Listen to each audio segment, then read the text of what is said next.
Ngopi Pagi, ngobrol inspirasi dan edukasi bareng Profesor Zudan.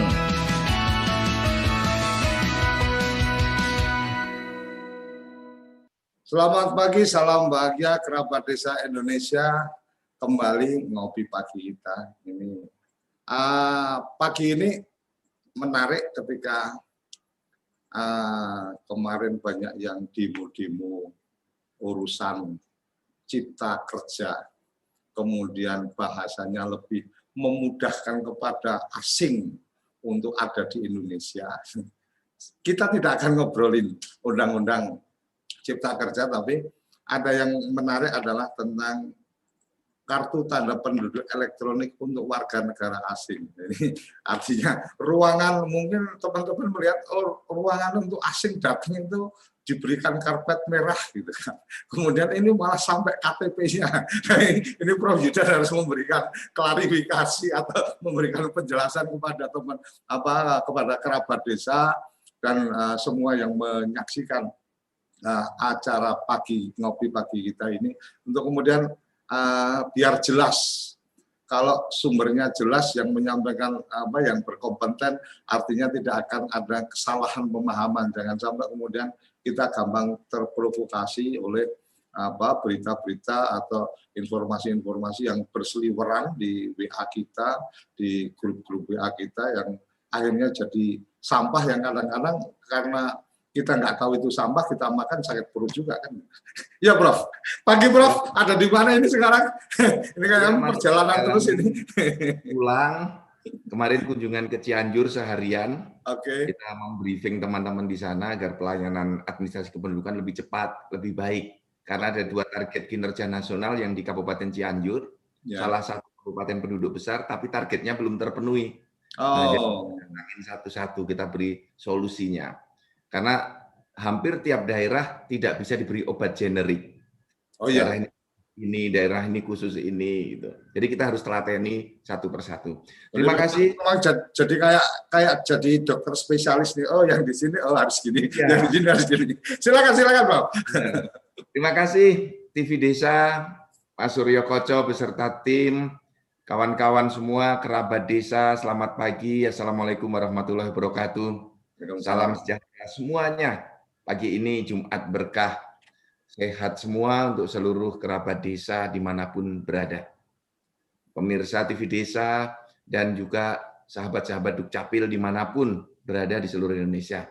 Saya ingin mengapresiasi dari TV Desa yang pagi ini mengangkat tema yang sangat menarik, tema krusial, tema yang Dukcapil banyak dituding orang ini, Mas. Siap. Sejak Pileg Pilpres 2019, saya sebagai penanggung jawab akhir layanan Dukcapil itu dituding dengan kaitannya banyak WNA yang masuk itu bisa nyoblos Pileg Pilpres atau tidak, untuk memenangkan Pilpres, menangkan capres tertentu atau tidak. Bahkan dituding kaitannya dengan Undang-Undang Cipta Lapangan Kerja, ingin memudahkan orang Cina masuk di Indonesia untuk dapat pekerjaan.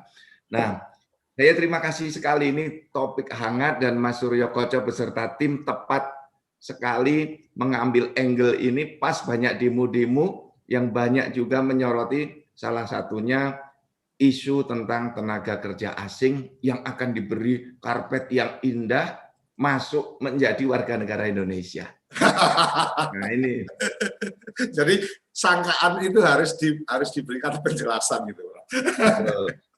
Karena apapun kita sebagai penyelenggara negara pasti orientasi pertama kita melihat untuk mensejahterakan dan menyelamatkan rakyat kita dulu. Itu pasti.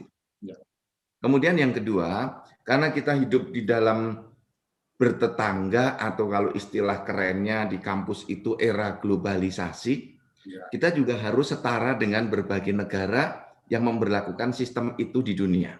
Nah, kemudian yang ketiga, kita harus melihat realitas. Dan realitas ini juga berlaku di berbagai negara. 3 hal pokok itulah yang akan menjadi bahan diskusi kita pagi hari ini. Nah, yang pertama, bagaimana kita menjaga kesejahteraan dan keselamatan warga negara kita dari aspek administrasi kependudukan. Ini concern kita bersama. Maka pemerintah melalui Kementerian Dalam Negeri melalui Direktorat Jenderal Dukcapil beserta Dinas Dukcapil Provinsi dan Kabupaten Kota. Kita bergerak memberikan identitas. Ini kunci pertama. Sebab kalau warga negara Indonesia tidak memiliki identitas, tidak memiliki NIK, karena kunci identitas ada pada nomor induk kependudukan. Tidak memiliki identitas, nanti layanan rumah sakitnya tidak bisa gratis. Tidak bisa dapat bantuan sosial. Tidak bisa masuk dalam sistem jaminan kesejahteraan sosial, SJSN. Tidak bisa masuk ke dalam sistem layanan publik yang berbasis nomor induk kependudukan. Maka program nasional pemberian identitas itu menjadi program nasional. Masuk di dalam rencana pembangunan jangka menengah dari Pak Jokowi tahun 2019-2024. Di 2014-2019 juga masuk program pemberian identitas. Ini kunci dengan semua aktivitas yang disebut dengan administrasi kependudukan. Itu masuk. Nah, ini. Kemudian yang kedua, ini juga terkait dengan konsep penduduk. Di dalam sistem administrasi kependudukan kita, yang namanya penduduk, itu terdiri dari WNI dan WNA. Nah, jadi yang disebut dengan penduduk itu WNI dan WNA. Maka nama undang-undangnya administrasi kependudukan. Jadi yang diadministrasikan itu semua penduduk. Semua penduduk meliputi WNI dan WNA. Yang WNA masuk ke Indonesia juga harus didaftar. Agar kalau dia melakukan sesuatu bisa diidentifikasi dia ada di mana. Karena kalau WNA dilepaskan tidak terdaftar, ini berbahaya sekali bagi negara. Yang kedua, WNI kita juga banyak di luar negeri. Sebagai WNA di Jepang, WNA di China, WNA di Arab Saudi, itu juga harus dapat layanan publik. WNA kita banyak yang sakit juga, Mas Suryo Koco. Dia berobat di rumah sakit kita. Harus dapat layanan publik.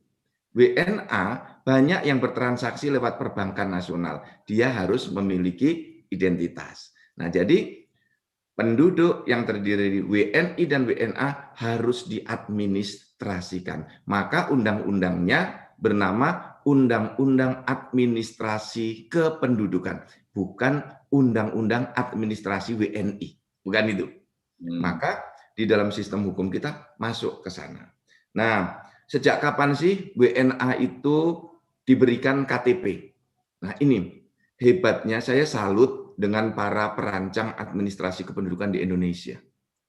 Hormat betul dengan beliau-beliau yang sudah mempelajari sistem administrasi kependudukan di berbagai negara.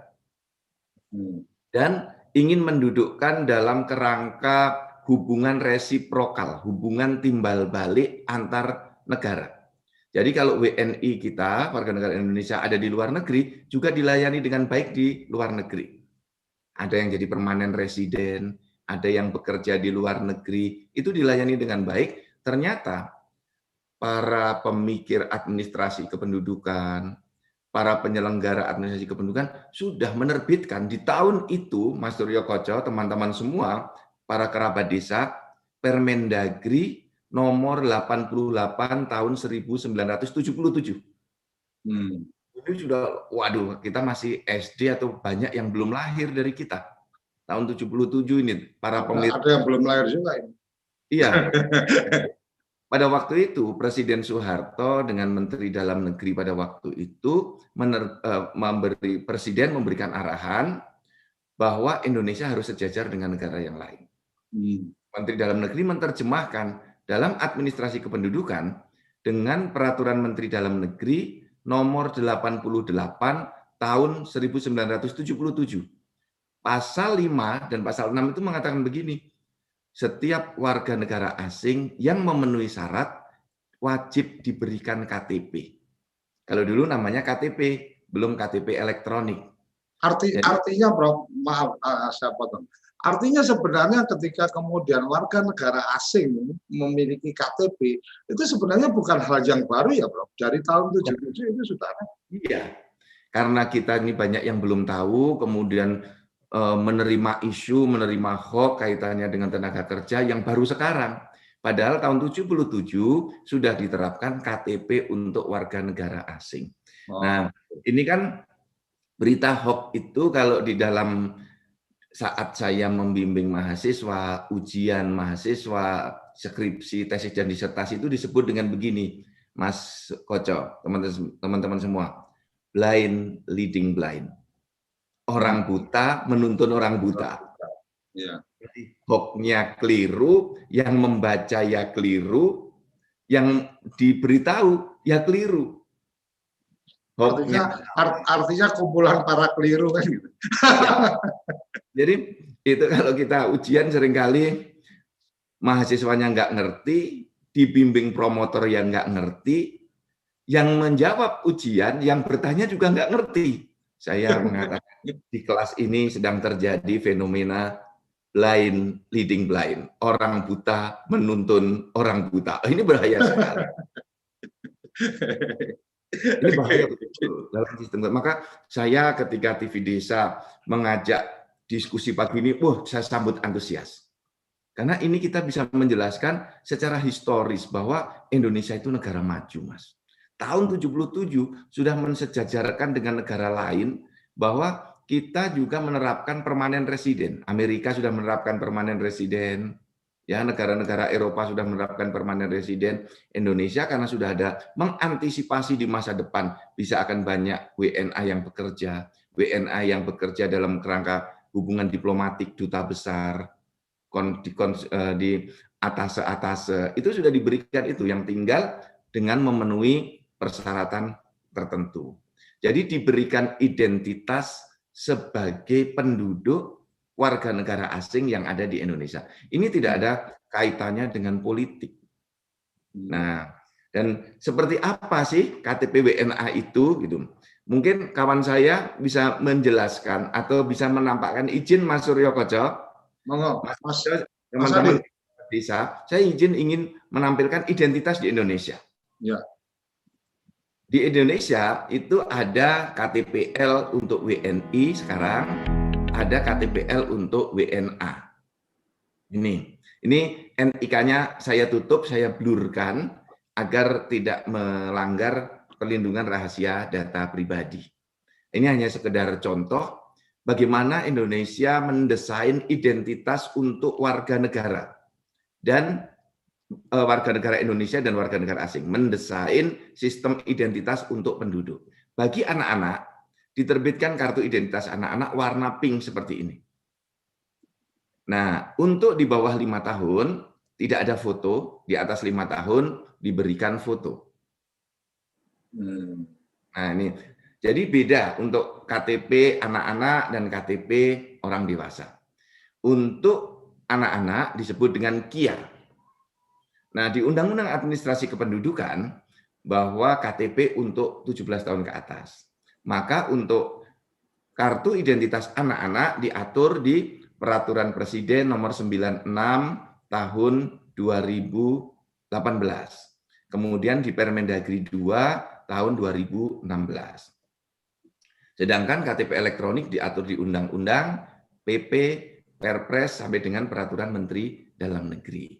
Nah, pada para pemirsa, seluruh kerabat desa, KTPL WNI dan KTPL WNA, kalau dibaca kelihatan sekali bedanya.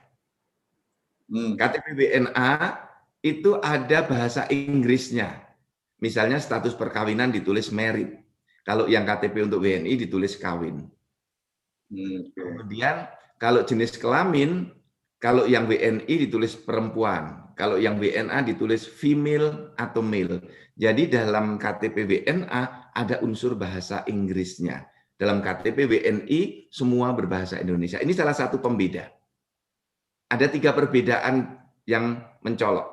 1, KTP WNA ada bahasa Inggrisnya. Jadi kalau Bapak dan Ibu, kerabat desa, teman-teman Dukcapil yang sudah melihat ataupun belum pernah melihat, sekarang saya ingin memastikan, mengajak Anda baca. Ini, oh ternyata berbeda. Sehingga tidak ada isu di TPS WNA bisa mencoblos.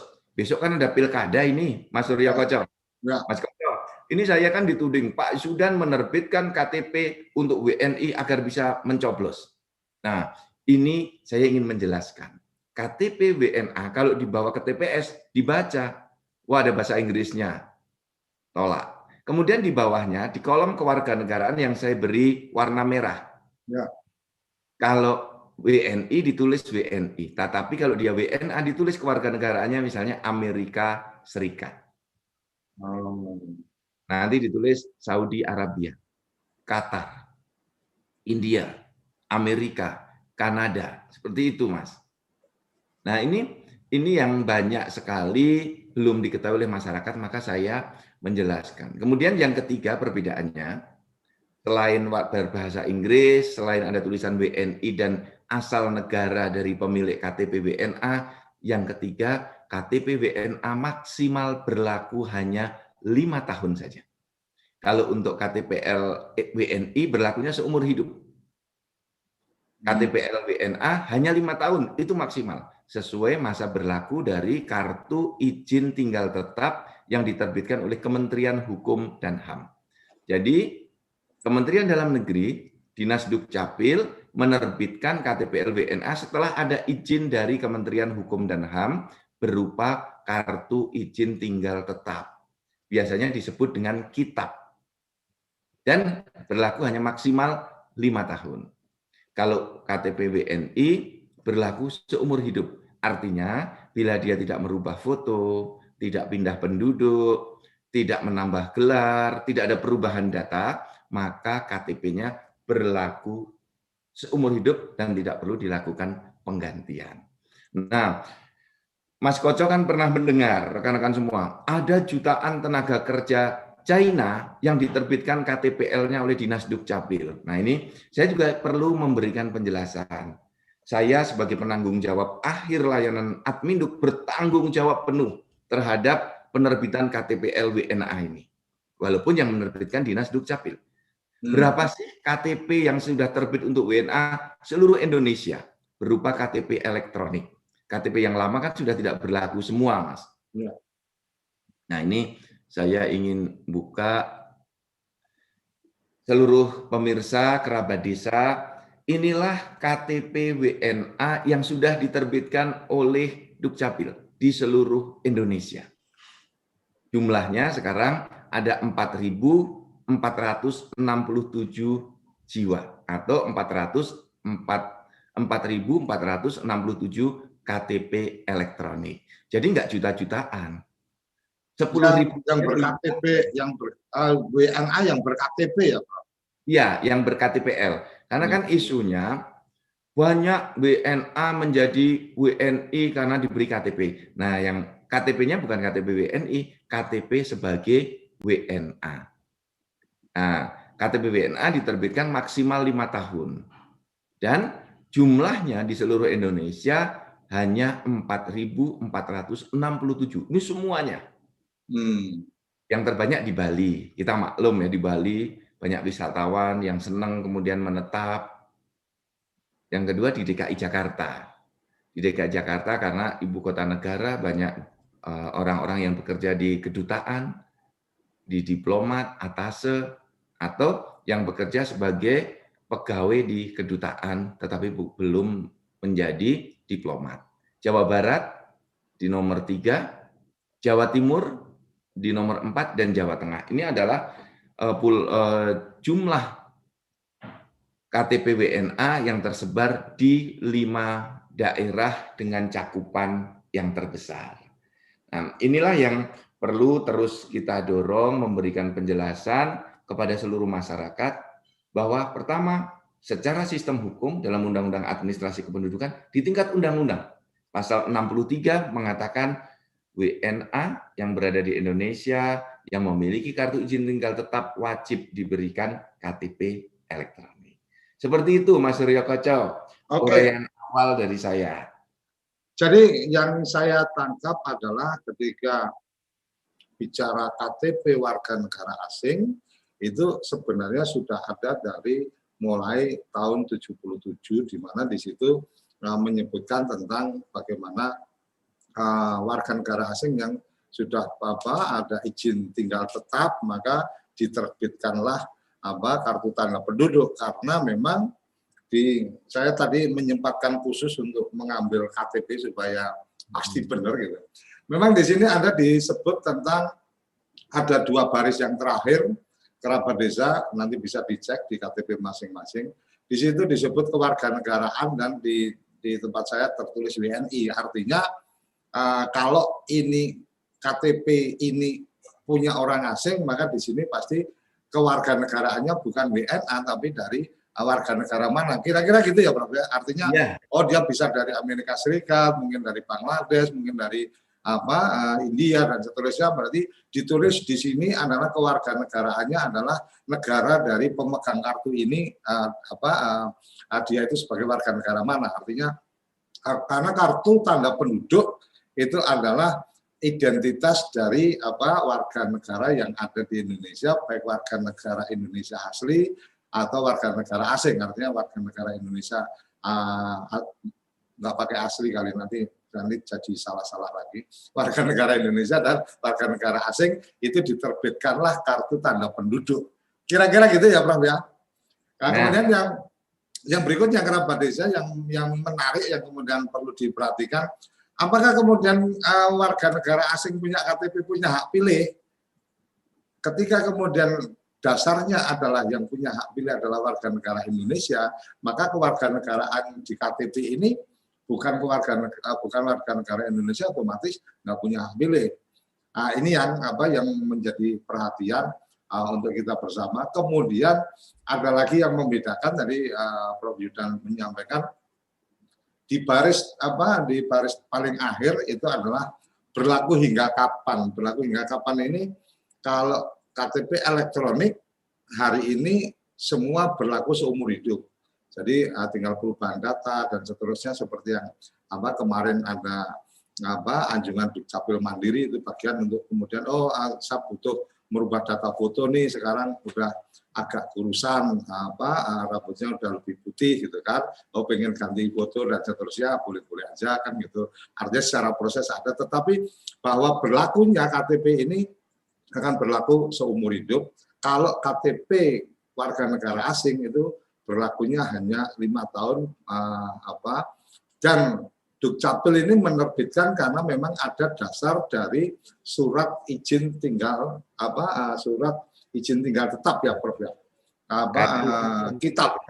Ya, kitab. Jadi izin tinggal tetap. Jadi sebenarnya Dukcapil ini hanya berperan memberikan identitas berdasarkan ketentuan yang sudah ada. Artinya bahwa yang kemudian memberikan surat izin tinggal tetap dan seterusnya itu siapa, itu bagiannya adalah dari Kementerian Hukum HAM ya Prof ya, bukan dari Dukcapil. Artinya bukan Dukcapil yang menentukan dia izin tinggal tetap atau enggak. Jadi Kumham menentukan itu berdasarkan dia ada di Indonesia sebagai apa, kemudian akan berapa lama dan seterusnya. Nah, yang bagian itu mungkin tidak kita tidak ekspos lebih lanjut, karena itu memang wilayah dari halaman sebelah. Artinya yang lebih pas menjelaskan adalah teman-teman dari sana. Cuma Prof, ini yang menarik adalah ketika kemudian bicara ada saya benar-benar baru tahu kalau dari 77 itu sudah ada aturan itu. Jadi memang kemarin sempat berpikir, masa sih sampai dapat KTP dan seterusnya. Jadi pagi ini pencerahan luar biasanya adalah kita juga menjadi tidak gagap terhadap sejarah. Artinya perjalanannya itu jelas. Oh, dulu ini sudah ada. Jadi kalau kita yang sekarang ribut-ribut itu ya karena kita belum banyak belajar, membacanya kurang, mainnya kurang jauh gitu kan, bertemannya kurang banyak. Jadi ada informasi, dan saya termasuk salah satunya karena saya baru tahu bahwa itu sudah ada dari 77. Prof, dari salah satu yang kemudian Profesor tadi sampaikan ini, dari tahun 77 sudah ada ide ke sana. Saya kok merasa pendahulu kita itu sebenarnya sudah visioner ya Prof. Artinya mereka itu sudah membayangkan bahwa ini harus diantisipasi seperti ini, ini harus diantisipasi seperti ini. Cuma kita ini mungkin saya dan beberapa teman ini yang kayaknya sok-sokan, sok tahu dan seterusnya tanpa melihat kesejarahan ini sebenarnya sudah dimulai. Gimana nih Prof? Prof Zudan kan pasti lebih banyak membaca dibanding saya. Artinya, teman-teman atau birokrasi atau mungkin teman-teman di pemerintahan dulu itu sebenarnya sudah sangat visioner bahwa sudah mempersiapkan antisipasi akan ada seperti ini, kita sudah siapkan dan seterusnya. Monggo, Bro. Ya, Mas Suryo Koco, Mas Suryo Koco ini, Mas Koco ini terlalu merendah ini. Orang yang wawasannya luas selalu begitu. Ya, Bro, benar. Saya baru tahu kalau tahun yang 77 ini, Bro. Kalau kita berbicara sejarah peradaban bangsa kita, bagaimana para pendiri bangsa mendesain negara, itu luar biasa. Saya mencoba membaca dan memahami teks-teks yang dibangun misalnya dalam pembukaan Undang-Undang Dasar. Ya. Kan semua kerabat desa. Pilihan kata yang diambil oleh Bung Hatta, Bung Karno dengan para perancang naskah proklamasi itu menunjukkan kecerdasan, menunjukkan kebijaksanaan yang luar biasa, menunjukkan cara berpikir yang sangat futuristik. Misalnya, saat merumuskan tujuan bernegara, menyebut dengan kata memajukan kesejahteraan umum. Coba, Mas. Ini bahasa yang sangat filosofis dan sangat mendasar. Memajukan kesejahteraan umum. Tidak mengatakan dengan bahasa sekarang, memerangi kemiskinan. Coba. Sekarang kan bahasa yang muncul, memerangi kemiskinan. Program pengentasan kemiskinan. Pendiri bangsa kita dengan sangat elegan merumuskan dengan memajukan kesejahteraan umum. Karena dimensinya jauh lebih luas daripada kata kemiskinan. Kemudian yang kedua, mengambil istilah mencerdaskan kehidupan bangsa. Mencerdaskan kehidupan bangsa. Bukan dengan istilah memerangi kebodohan. Bukan. Dan bahasanya, bahasa yang beraura positif. Bahasa yang membangkitkan gairah dan bukan bahasa yang melemahkan semangat. Kalau kita ini anak-anak muda zaman sekarang kan isinya ngeyel, ndablek, status, rajin merubah status di Facebook, Instagram, tapi lupa mengupdate status di administrasi kependudukan. Curhatnya di sosmed bukan curhat di maknya kan gitu. Kemudian ada lagi yang menarik. Dalam pembukaan Undang-Undang Dasar disebutkan dengan turut serta dalam pergaulan dunia. Aktif ya dalam pergaulan dunia. Ini sudah berpikir, ini tahun 45 sudah berpikir globalisasi. Nah, maka tidak heran kalau tahun 45 sudah berpikir futuristik, berpikir mendasar, tahun 77 ini luar biasa dirumuskan dalam peraturan menteri bahwa besok itu ke depan bisa jadi banyak orang asing yang akan menetap di Indonesia. Tapi mereka tidak meninggalkan kewarganegaraannya. Nah, Indonesia harus merespon dengan kebijakan terbitlah kartu tanda penduduk untuk WNA. Dan syaratnya, Mas Koco benar sekali, Depdagri itu hanya menerbitkan administrasi kependudukannya. Persyaratan sudah diselesaikan oleh Kementerian Hukum dan HAM. Syarat yang bersangkutan menunjukkan paspornya, menunjukkan pekerjaannya, tentu saja bukan penganggur. Ngapain kalau penganggur lama-lama di Indonesia? Nah, ini sudah diseleksi oleh Kementerian Hukum dan HAM, maka Dinas Dukcapil dengan berdasarkan paspornya, dengan berdasarkan kartu izin tinggal tetap dari Kementerian Hukum dan HAM, menerbitkan KTP elektronik untuk WNA. Dan KTP ini tidak bisa digunakan untuk hak-hak politik bagi WNA. Tidak bisa menjadi anggota DPRD, DPR RI, kepala daerah. Kan isunya nanti lama-lama mereka akan menjadi anggota DPR, mempengaruhi kebijakan. Enggak bisa. Jadi pada suatu saat nanti negara Indonesia akan dipimpin presiden dari orang asing. Mengerikan, Prof. Itu bahasa-bahasa yang kemudian mengerikan dibumbui dengan informasi yang abu-abu, yang gelap-gelap tadi, termasuk kemudian bagaimana KTP untuk orang asing itu adalah agenda dari infiltrasi dan seterusnya kan gitu, Pak. Ya. Inilah yang terus ada kelompok yang tidak suka bangsa kita kuat. Oke. Jadi inilah imperialisme baru. Inilah mata-mata asing, inilah kaki tangan asing, inilah pengkhianat bangsa. Artinya tampilnya seperti seorang yang sangat nasionalis, tapi sebenarnya dia sedang mengganggu atau sedang merusak tatanan yang memang sebenarnya sudah mulai dirapikan oleh teman-teman gitu. Betul. Jadi ini ada orang yang tidak suka Indonesia itu tenang, diisukan. Wah, kesannya pemerintahan yang sekarang itu jelek, masuk WNA gitu. Dia nggak tahu bahwa sejak dulu WNA itu sudah ada di dalam sistem administrasi kependudukan kita tahun 77, Mas. Umur baru berapa tahun? Belum 10 tahun waktu itu. Nah, itu Menteri Dalam Negeri sudah mengarah ke sana, teman-teman yang menangani tata kelola Adminduk sudah berpikir ke sana. Dan inilah yang perlu kita jelaskan bersama, bahwa KTP permanen residen itu berlaku juga di semua negara. Kalaupun tidak di 215 negara seluruh Indonesia, di negara-negara besar, negara-negara maju, semua menerapkan sistem permanen residen itu. Nah, kemudian yang ingin saya tegaskan kembali, dalam pilkada di 270 ini, WNA dipastikan tidak memiliki hak pilih.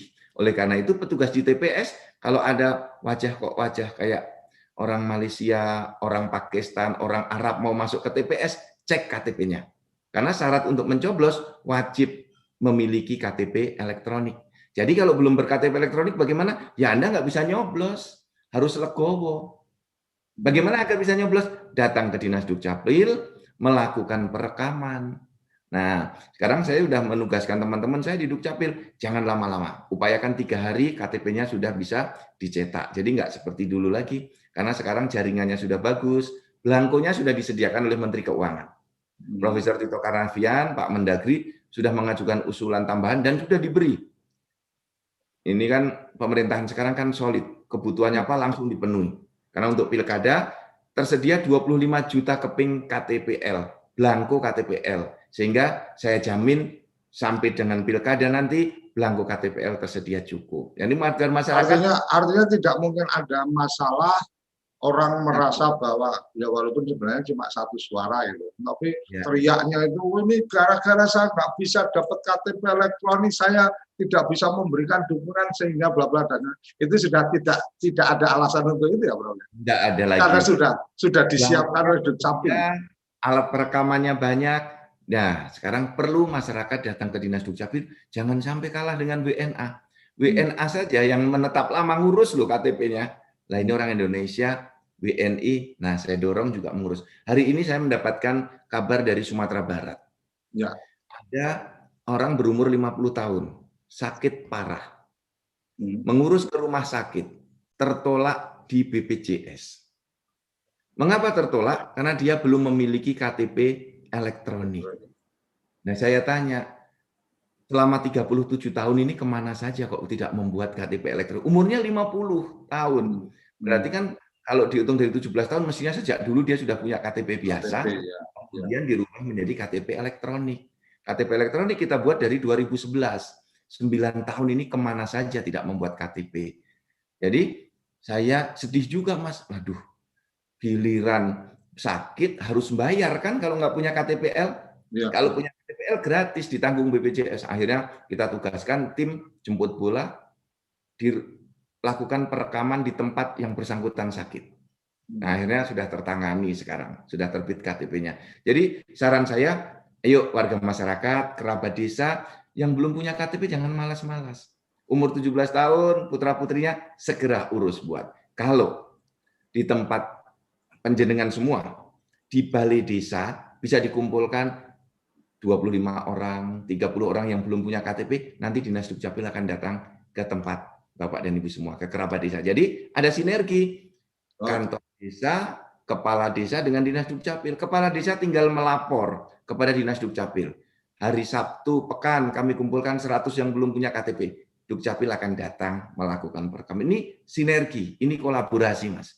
Urusan negara, mari kita selesaikan bersama-sama. Oke, Prof. Kayaknya kita harus rehat ngopi dulu. Ini masih satu sesi pertama kita. Kita akan kerabat desa jangan kemana-mana, yang ingin menanyakan sesuatu bisa melalui chatting YouTube dari teman-teman Dukcapil, dan ini juga paralel dengan channel YouTube-nya TV Desa. Silahkan mau memberikan respon, memberikan tanggapan di masing-masing di mana saja, silahkan, nanti akan coba disampaikan. Kemudian yang kedua, teman-teman yang sudah ada di Zoom meeting, silahkan raise hand, nanti bisa diberikan kesempatan untuk bisa menyampaikan langsung ke Prof. Zudan. Dan teman-teman yang sekarang menyaksikan di channel YouTube tetapi kemudian pengen langsung berbicara, di deskripsi YouTube kami ada link untuk masuk ke Zoom meeting kita, jadi bisa langsung berkomunikasi. Ini luar biasanya teknologi membantu kita, memudahkan kita. Yang jelas jangan kemana-mana, kita akan kembali setelah yang satu ini. Kamu tinggal di pulau terpencil, pegunungan pinggiran kota, atau daerah di Indonesia yang tidak terjangkau jaringan fiber, ADSL, dan juga 3G. Internetan dengan cepat pasti cuma akan menjadi mimpi. Mau pakai tol langit, pakai Desa Wifi, kunjungi www.desawifi.id.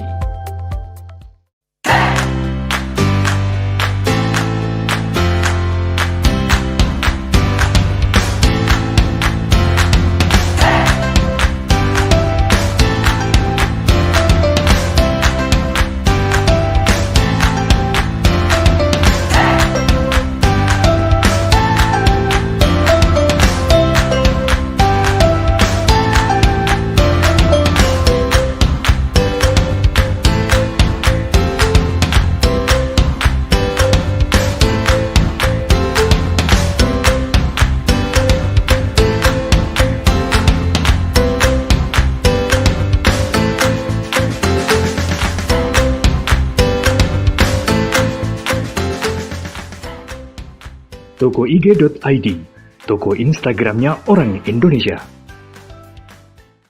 Ayo, kandidat kepala daerah, manfaatkan kesempatan ini. TV Desa mengundang Anda bicara desa. 5 menit bisa. Bicara Desa, sebuah program tayangan monolog, konsep membangun dari desa, dari kandidat untuk masyarakat.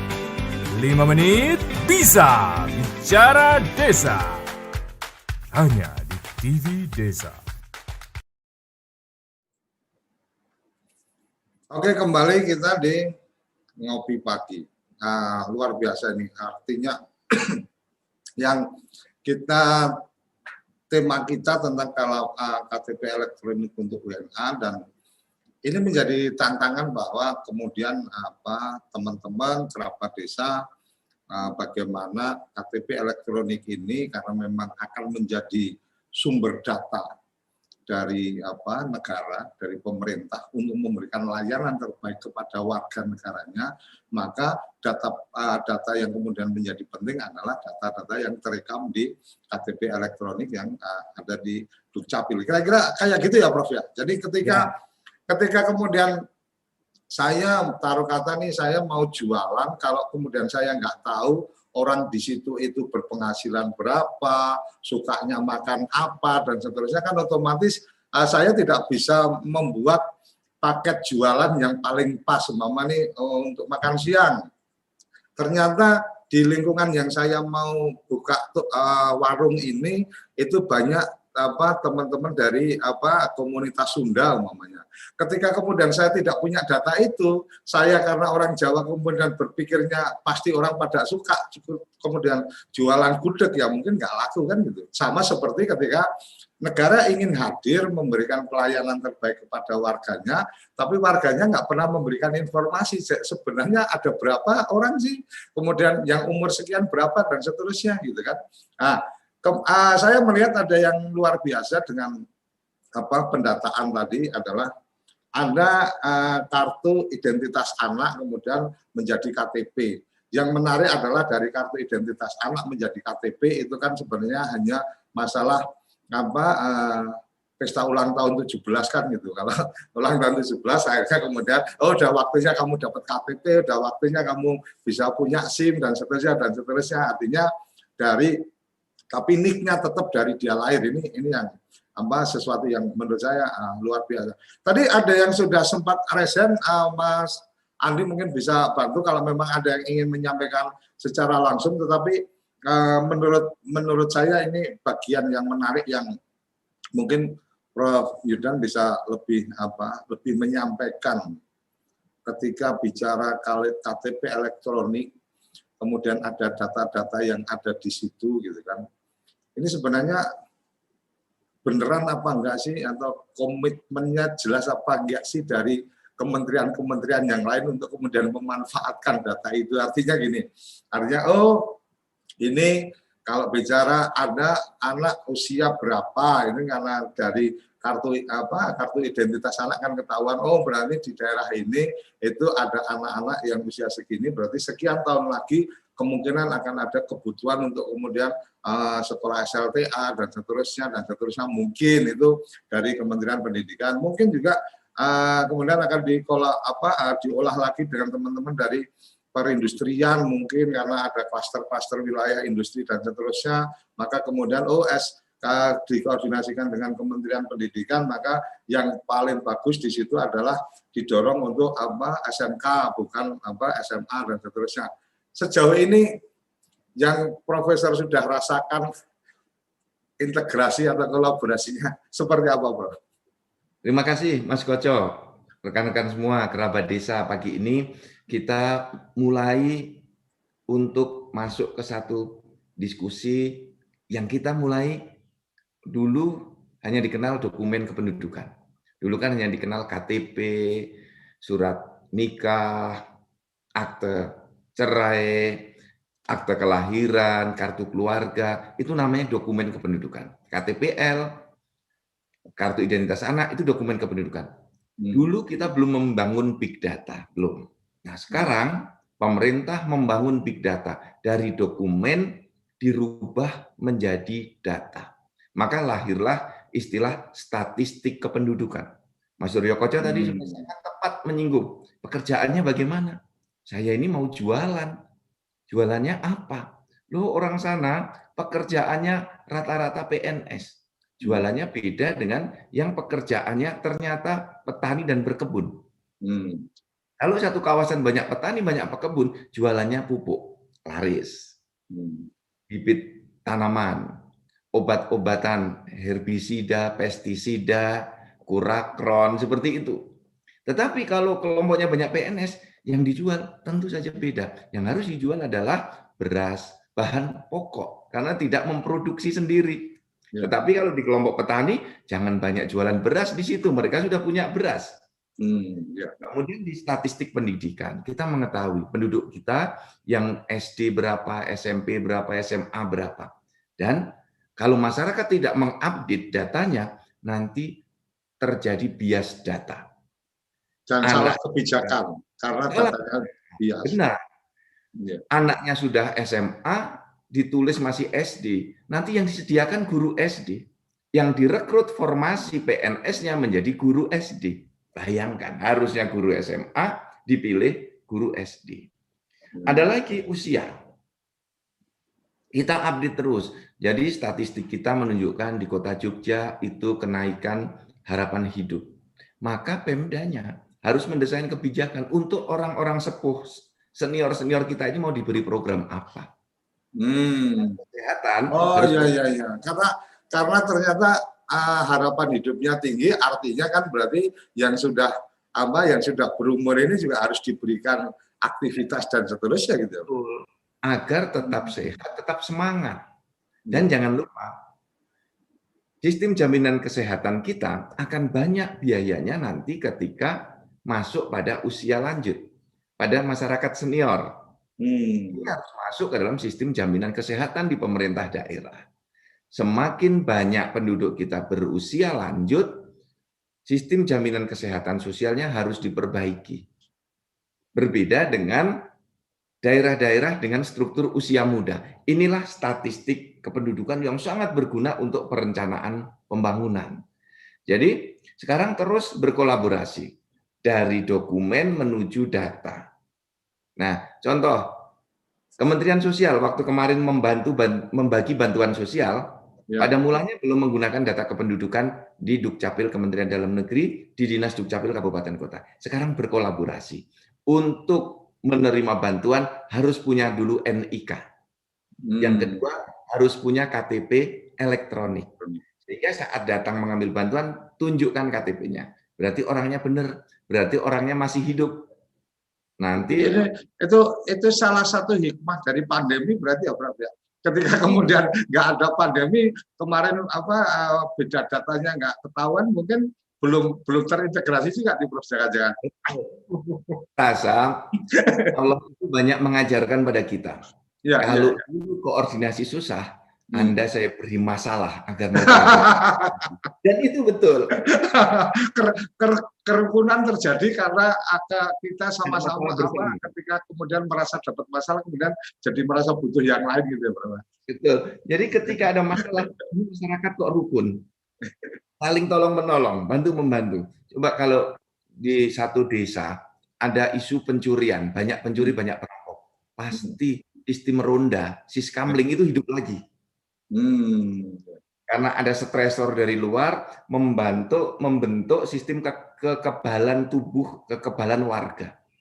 Nah, jadi pencuri itu seperti virus yang masuk ke dalam sistem tubuh kita. Maka masyarakat yang lain akan bergerak melakukan perlawanan secara bersama-sama. Iya, bangunlah siskamling, bangun ronda. Maka ini ada baiknya juga. Pandemi ini membangunkan kita, membangkitkan kita, merukunkan kita semua. Kalau enggak, saya percaya dulu, mungkin Kementerian Sosial belum melirik kepada Dukcapil Kementerian. Pandemi, sekarang hampir semua perbankan memiliki layanan online. Verifikasinya menggunakan data Dukcapil Kementerian Dalam Negeri, menggunakan data dari Dinas Dukcapil yang ada di Pemda-Pemda. Ini hikmah besar bagi bangsa kita. Ternyata ini agak beda mungkin Bang. Maaf saya potong. Jadi ketika kemudian ini ada satu kesadaran untuk kemudian memanfaatkan itu. Mungkin di forum ini juga kerabat desa yang lain juga melihat bahwa bisa juga dari bisnis yang dia kembangkan, apalagi kemarin Profesor sudah sampaikan ada sekian ribu yang sudah bekerja sama untuk mendapatkan atau bisa mengakses atau mendapatkan informasi-informasi, walaupun pasti ada grade-grade-nya lah. Oke, informasi apa dan seterusnya dan seterusnya. Nah, pertanyaannya Prof,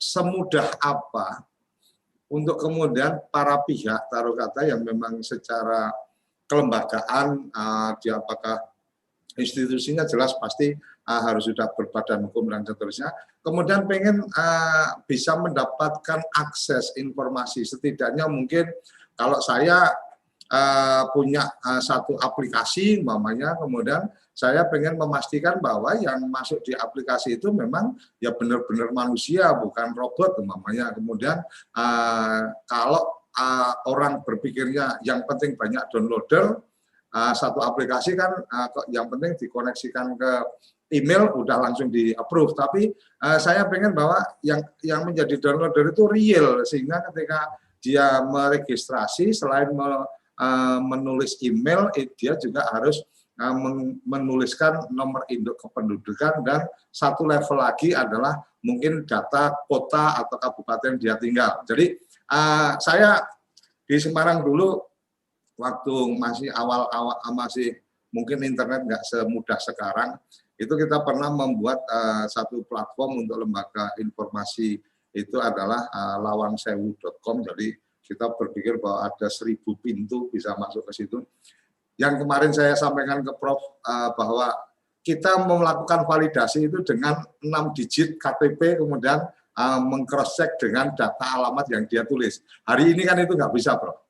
Artinya tanpa harus berkomunikasi ke Dukcapil, tanpa harus berkomunikasi ke pemerintah, kami sudah bisa mendapatkan itu validasi antara data yang tertulis dengan NIK itu karena memang 6 itu akan menunjukkan dia tinggal di kabupaten mana atau tinggal di kecamatan mana, dikroskan dengan yang dia tulis. Termasuk laki perempuan dikroskan dengan tanggal lahir kan gitu. Nah, kalau untuk yang ini bro, karena NIK-nya itu sudah ada sejak dia lahir, kalau anak berarti kan lahirnya di mana, itulah identitas 6 digitnya kan gitu. Nah, ketika pindah-pindah udah nggak ada perubahan lagi. Nah, kalau kemudian kita ingin melakukan validasi, berarti ketika harus nulis apa dan seterusnya, paling mungkin hanya menulis tempat lahir, jadi akan sama kan gitu. Walaupun itu juga karena kayak kita yang sudah yang masuknya itu belakangan, kalau tempat lahir pasti nggak cocok karena nomor NIK sudah di Jakarta karena KTP elektronik saya terdaftar di Jakarta dan tempat lahir saya di Semarang. Jadi kalau di cross pasti nggak cocok karena terregistrasi pertama di Jakarta. Nah, lembaga-lembaga yang mungkin membutuhkan dan seterusnya itu bagaimana memulai atau bisa berkomunikasi dengan Dukcapil untuk bisa mendapatkan setidaknya untuk data ini kami bisa mendapatkan info apa dan seterusnya. Kira-kira bisa diberikan gambaran, Bro? Ya, kalau kita melihat bagaimana siklus Indonesia membangun data atau membangun big data, itu sebenarnya diawali dari teman-teman di kecamatan, teman-teman di Dinas Dukcapil Kabupaten Kota. Nah, agar bisa masuk ke dalam sistem big data, maka penduduk kita harus memiliki NIK. Nah, ini dulu kepada seluruh desa, tolong disampaikan sebagaimana disampaikan Mas Koco tadi. Mas Suryo Koco tepat sekali. NIK itulah pintu masuk ke dalam sistem administrasi kependudukan yang kemudian masuk ke sistem pelayanan publik kita. Jadi pelayanan publik kita sekarang sudah mulai menggunakan NIK. Ke depan, semua layanan publik wajib menggunakan NIK. Jadi kalau tidak menggunakan NIK, ditolak secara sistem. Nah, oleh karena itu, pastikan NIK kita benar. Menulisnya jangan salah. Ditulis harusnya nomor urut di 4 angka terakhir 0023, karena buru-buru ditulisnya 0022. Pasti nggak akan cocok nanti. Tertolak secara sistem. Apalagi yang belum memiliki NIK. Apakah ada yang belum memiliki NIK? Ada. Anak-anak yang baru lahir itu, Mas, teman-teman, kerabat desa semua, anaknya sudah lahir, sudah diberi nama, tapi belum didaftarkan ke Dinas Dukcapil. Sehingga mengurus BPJS, dia hanya ketik nama, tertolak. Tertolak. Nama bapaknya masuk, nama ibunya masuk, nama anaknya tertolak secara sistem. Sehingga tidak bisa dilayani secara gratis di rumah sakit, karena belum masuk dalam sistem BPJS. Nah, kalau dewasa, nanti harus menggunakan KTP elektronik. Ini tadi, KTPL. Kalau anak-anak boleh dengan kartu identitas anak. Karena prinsip pertama masuk dalam sistem harus punya identitas. Identitas dicirikan, dicerminkan dengan nomor induk kependudukan. Nah, nanti agar penduduk ini bisa mendapatkan pelayanan publik yang lengkap, yang dewasa harus melakukan foto KTP elektronik. Sehingga sistem kita, Mas, verifikasinya dengan NIK bisa. Sekarang kita sudah uji coba dengan 6 lembaga keuangan perbankan dan non-perbankan untuk layanan dengan face recognition. Jadi diketik NIK-nya sudah benar, belum yakin ini banknya, difoto wajahnya dengan handphone, nanti dicocokkan dengan data Dukcapil. Dijawab, data Anda cocok, foto Anda sesuai. Maka dia bisa transaksi lebih lanjut. Nah, oleh karena itu syaratnya untuk dewasa harus pernah membuat KTP elektronik.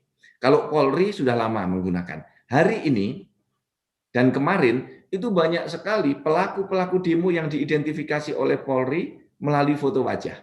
Ini siapa dia? Kok ngerusak-ngerusak?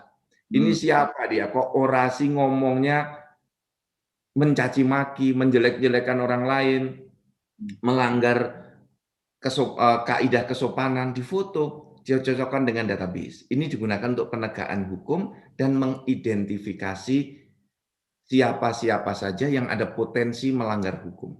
Termasuk untuk menangkap itu, Mas Koco, pelaku kejahatan yang termonitor dari CCTV.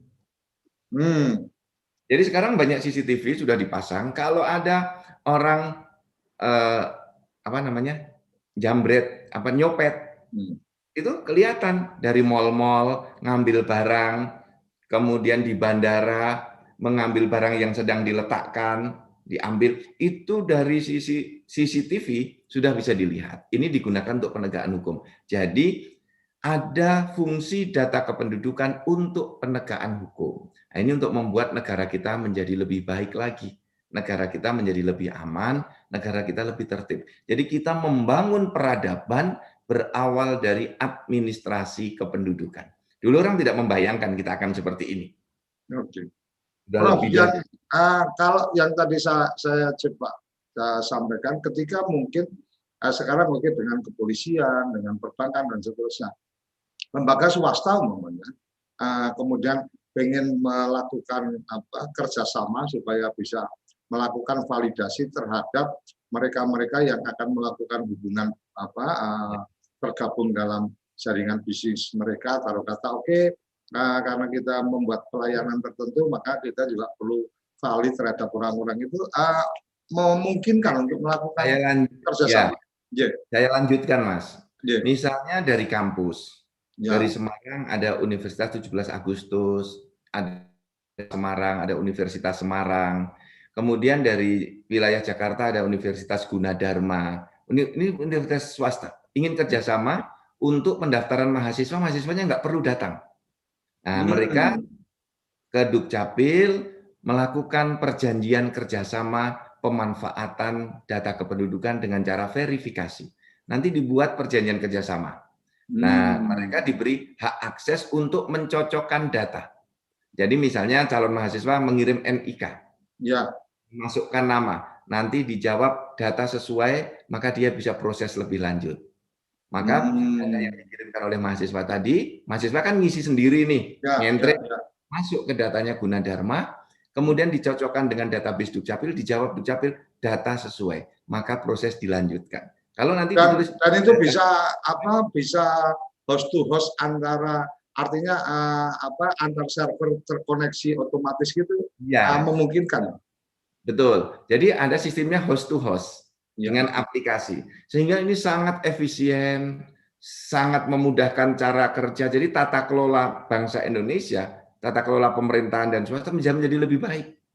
Datanya terkoneksi dan tidak ada lagi data yang berbeda-beda. Jadi besok data SIM sama dengan data Dukcapil, sama dengan data ijazah, sama dengan data NPWP, sama dengan data di asuransinya, sama dengan data di rekening bank. Inilah integrasi data kependudukan yang terus kita dorong.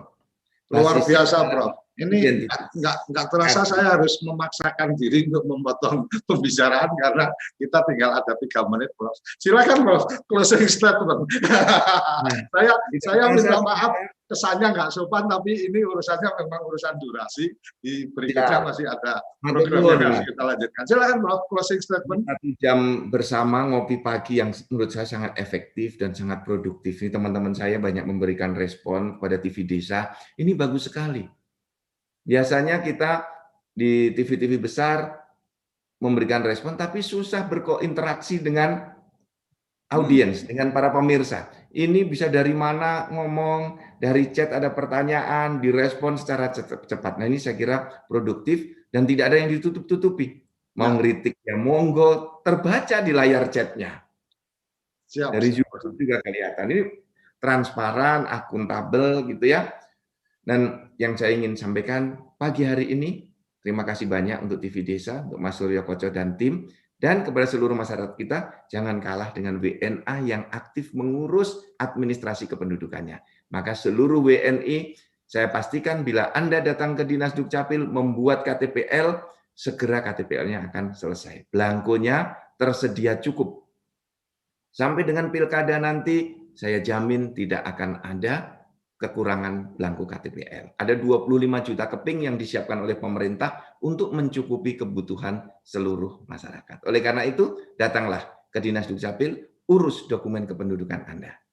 Terima kasih. Assalamualaikum. Terima kasih, Prof. Ini Prof Zudan ini termasuk ahli marketing juga. Jadi closingnya itu tetap ayo datang ke Dukcapil. Oke, luar biasa. Terima kasih Prof juga. Terima kasih kerabat desa yang sudah mengikuti dari pagi tadi sampai sekarang. Dan kita sangat berharap bahwa aktif, interaktif, mempertanyakan dan seterusnya, sangat terbuka ruang untuk agenda kita, karena memang TV Desa ini bukan TV biasa. Jadi kita ada di satelit, ada di aplikasi kita ada, dan insya Allah dalam minggu depan kita ada 1-2 platform yang sedang kita trial di minggu-minggu ini. Semoga minggu depan juga bisa kita luncurkan satu Zoom TV, artinya dengan ID room tertentu, maka ketika Anda masuk, Anda akan langsung mendapatkan tayangan kita, dan akan ada tim redaksi yang nungguin di situ kalau ada yang ingin disampaikan. Ini bagian-bagian terobosan. Nama boleh desa, tapi ide-ide harus luar biasa. Saya pikir itu yang saya bisa sampaikan. Terima kasih luar biasa Prof. Zudan dan teman-teman. Sabtu kita nggak ngopi, Minggu kita nggak ngopi, kita akan jalan-jalan ke tempat-tempat lain. Profesor juga harus perlu beracara dengan keluarga. Senin kita ketemu, dan mulai minggu depan insya Allah saya sudah ngobrol, sudah sempat ngobrol sama teman-teman di Dukcapil, mungkin akan ada sesuatu yang spesial di minggu depan. Apakah spesial temanya atau spesial acaranya, kita pastikan ketemu di minggu depan. Salam bahagia kerabat desa, terima kasih, sampai jumpa di episode berikutnya. Terima kasih.